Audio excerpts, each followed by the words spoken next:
नहमदुहु सल्ली अला रसूलिहिल करीम अम्मा बाद। अस्सलामु अलैकुम वरहमतुल्लाहि वबरकातुहू। मैं सोशल मीडिया फैमिली मैं ठीक हूँ अल्हम्दुलिल्लाह, आप भी ठीक होंगे इंशाअल्लाह। तो जैसा कि आपको पता है कि रमज़ान से मुताल्लिक़ ही वीडियोज़ आ रही हैं और रमज़ान के फ़ज़ाइल व मसाइल में कुछ चीज़ें अहम होती हैं, जैसे कि रोज़ा टूटता किन चीज़ों से है और किन चीज़ों से नहीं टूटता है। ऐसे ही आज मैं अपनी वीडियो में नफली रोज़े और ममनू रोज़े के बारे में भी बताऊँगी। तो अगर अभी तक आपने मेरे चैनल को सब्सक्राइब नहीं किया है तो प्लीज़ सब्सक्राइब माय चैनल। तो सबसे पहले बात करते हैं अपनी वीडियो में नफली रोज़ों की। रमज़ान के फ़ज़ाइल और मसाइल के से रिलेटेड कई वीडियो मैं पहले भी अपलोड कर चुकी हूँ, जैसे कि फ़जीलत रोज़े की, रमज़ान की महीने की बरकत।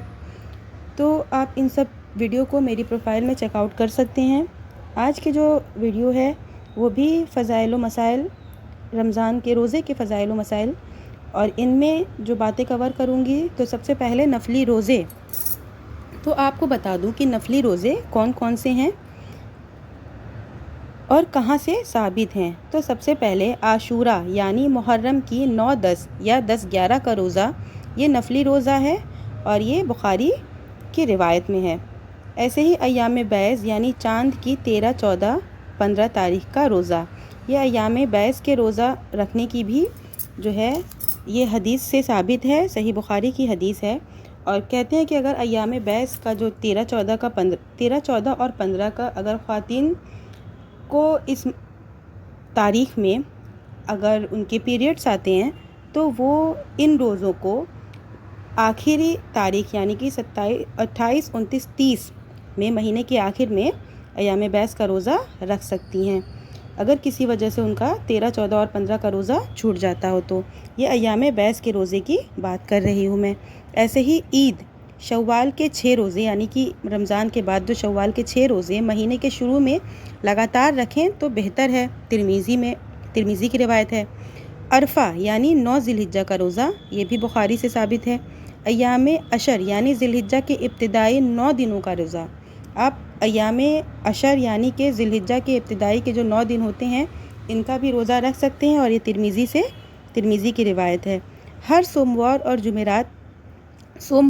जुमेरात का रोज़ा, ये भी तिरमिज़ी से साबित है। नफली रोज़ा की नीयत सुबह सादिक के बाद और दिन निकलने के बाद भी दोपहर तक कर सकते हैं और दिन में जब चाहे हस्ब ज़रूरत नफली रोज़ा तोड़ भी सकते हैं। ऐसे ही कौन से रोज़े ममनू हैं जिनका हुक्म नहीं है। ईद उल फ़ित्र और ईद उल अज़हा के दिन रोज़ा रखने से मना किया गया है, ये भी बुखारी की रिवायत है।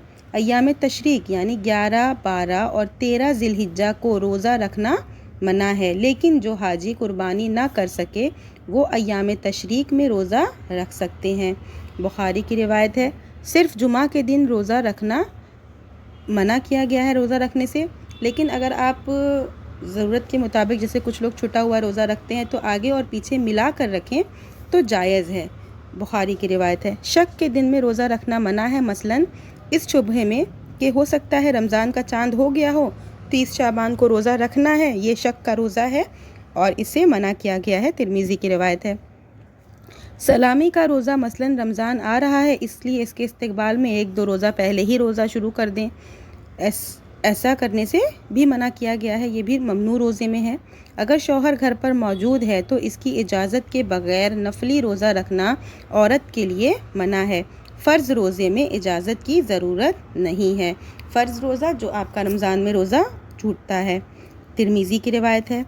खुसूसियत से सनिच्चर को रोज़ा रखने से मना किया गया है, ये भी तिरमिज़ी की ही रिवायत है। तो अब जो बताऊँगी कि रोज़ा किन चीज़ों से टूट जाता है। कसदन खाने और पीने से रोज़ा टूट जाता है, बाद में कज़ा वाजिब होगी, बुखारी की रिवायत है। बीवी से जमा करने से रोज़ा टूट जाएगा, इसमें कज़ा और कफ़ारा दोनों वाजिब है, ये भी सही बुखारी की रिवायत है। कसदन तय करने से रोज़ा टूट जाएगा और कज़ा वाजिब होगी, तिरमिज़ी की रिवायत है। हैज़ और नफास शुरू हो जाए तो रोज़ा टूट जाएगा और कज़ा वाजिब होगी, ये भी बुखारी की रिवायत है। गलती से अगर कोई रोज़ा खोल दे और बाद में सूरज निकल आए तो बाद में इसकी कज़ा वाजिब होगी, बुखारी की रिवायत है। अगर कोई न जाने और गलती से सुबह सादिक के बाद सहरी खा ले तो उसको बाद में कज़ा करनी ہوگی۔ کن چیزوں سے روزہ نہیں ٹوٹتا؟ بھول کر کھانے اور پینے سے جب خیال آئے فوراً رک جائیں اور کلی کر لیں تو روزہ نہیں ٹوٹے گا۔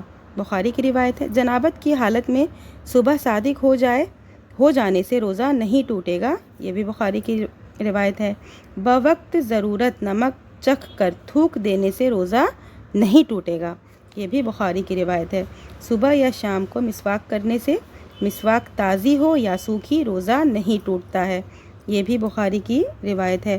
سرما، تیل، خوشبو آنکھ، کان یا ناک میں دوا ڈالنے سے روزہ نہیں ٹوٹے گا بشرط یہ کہ حلق پر نہ پہنچے، یہ بھی بخاری کی روایت ہے۔ بیوی کا بوسہ لینے سے، ساتھ لیٹنے سے روزہ نہیں ٹوٹتا لیکن اس سے جماع کا امکان ہے، اس لیے پرہیز بہتر ہے، یہ بھی بخاری کی روایت ہے۔ خود بخود الٹی ہو جانے سے روزہ نہیں ٹوٹتا، بخاری کی روایت ہے۔ حیض اور نفاس کا خون اگر رات میں بند ہو جائے اور فوراً غسل نہ کر سکے بلکہ صبح ہونے تک مؤخر کر دیں تو روزہ نہیں ٹوٹے گا۔ ایسی عورت روزے کی حالت میں صبح کرے گی اور نماز کے لیے غسل کرے گی۔ انجیکشن اگر غذا کے لیے نہ ہو تو لگوانے سے روزہ نہیں ٹوٹتا لیکن افطار کے بعد لگوائیں تو بہتر ہے۔ عبداللہ بن عمر اور ابو موسیٰ اشعری رضی اللہ عنہما احتیاطاً رات میں فسد کھلواتے تھے۔ منجن اور ٹوتھ پیسٹ احتیاط سے استعمال کرنے سے روزہ نہیں ٹوٹے گا، حلق کے اندر نہیں جانا چاہیے۔ تو یہ چند چیزیں ہیں جن سے روزہ نہیں ٹوٹتا، ایسے ہی چند چیزیں یہ بھی بتائی ہوں کہ کن چیزوں سے روزہ ٹوٹ جاتا ہے۔